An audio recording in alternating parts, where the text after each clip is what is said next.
Hi there, Kevin Zare, Councillor, Town of Edson. Municipalities are aging and there's a lot of demand to replace existing infrastructure and upgrade infrastructure and institute new infrastructure and facilities. What are your party's platform ideas on supporting municipalities and addressing those needs? Well, the CHP would make interest-free loans available to municipalities, to towns, to take care of these infrastructure projects. These would be loans that would be repaid without interest, and when repaid, this money would be put out of circulation again and borrowed from the Bank of Canada, so we put out of circulation so as to ward off inflation. Thank you. The Green Party is actually really big on this. We understand that there is this fiscal imbalance right now between municipal governments and everyone else, and that includes small towns like Hinton and Jasper and Edson and all the communities in the Yellowhead riding. So the Green Party proposes creating these super funds, and that will be funded through taxing carbon, and these will be, one of these super funds will be going directly to infrastructure in cities and towns. Transportation, I mean, that's big. I know that Hinton now has some kind of a shuttle bus that goes back and forth, and that's great, but this kind of thing needs to be expanded. Like, currently we are so dependent on the car to get anywhere. And so green infrastructure, I mean, when the recession happened, boy did we miss an opportunity with investment.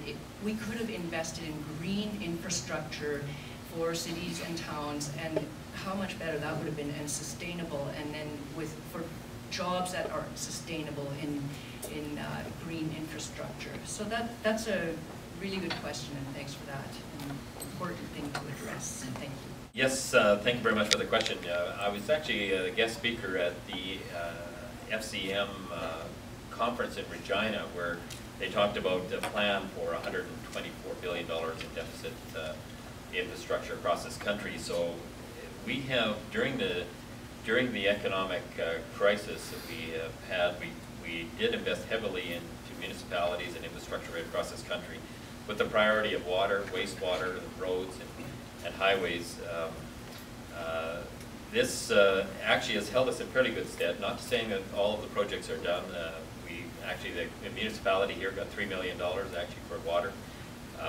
Other municipalities in riding similar. We are very proud of what we're being able to do with through $33 billion in Building Canada funds, as well as through the stimulus of $4 billion and so on. As we look forward, what we're going to do is what we did during the recession is also double the amount of gas tax and the speed that it goes to municipalities. So we're at $2 billion for looking forward across Canada per year for infrastructure builds for municipalities, and they can count on that. They can leverage their borrowing capacity on those dollars.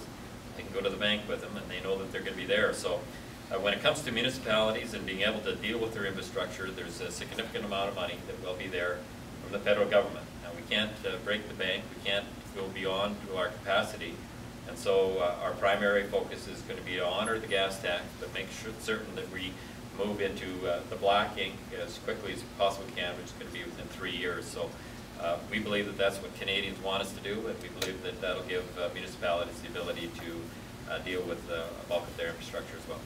Thank you very much, Mr. Murphy. Well, $33 billion in expenditures to municipalities, and you know, to get this economic, get this off the road, you know, that's great. But unfortunately, that's being lent out from private banks and investors, and we're all getting further into debt over it. Our children are $16,000 in debt already, and most of them haven't even held down jobs. Every man, woman, and child in Canada owes about $16,000 on the national debt.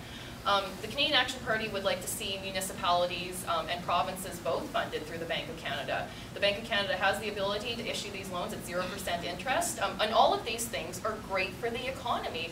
We did, like I said, we did all of that prior to 1974. The roadworks we have, the hospitals, the infrastructure, our education systems, our schools, all of those were created prior to 1974 with financing from the Bank of Canada at 0% interest, and that's what we want to see it return to.